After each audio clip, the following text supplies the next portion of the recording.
আর মাফ করি দেওয়া আমি আপনারা বুঝাই দিই, এটা আপনার খানো আইব যে কোথায় একেবারে গুমো ইমান বাড়িয়ে যাইব।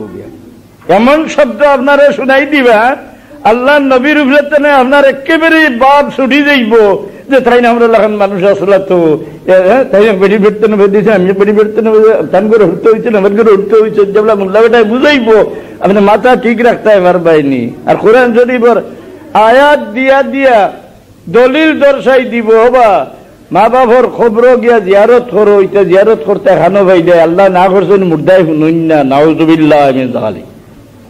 ইন্নাকা লা তুসমিউল মাউতা, কবর জিয়ারতের খবর বুঝা হয়। আমি হইয়ার যদি আল্লাহ নবী খবর জিয়ারত করিয়া যাই আর আমরা রে ফাসনি দিয়া যাই, এর বাদে মুসলমান হইয়া খবর জিয়ারতের খবর পূজা শব্দ মুক্তনে বার করিলায়, এই ব্যক্তি মুসলমান রইল বলি কোন দলিল দুনিয়ার মাঝে তাকে আমার সামনে দর্শা কুয়া দলিলে কয় সঙ্গে সঙ্গে এই ব্যক্তি কাবির এবার হয়ে গেছে।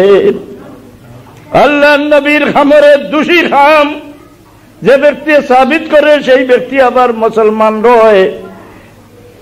ইসলাম আনির কিতাবে হয় আল্লাহ নবীর আলোচনা টানতে এমন কোন শব্দ কোন ব্যক্তি যদি তার মুখ থেকে বার করিলায় যে শব্দের দ্বারা আল্লাহর হাবিবর চুল পরিমাণে ইজ্জতের হানি ঘটে, এই ব্যক্তি সঙ্গে সঙ্গে কাফির হইয়া যায়।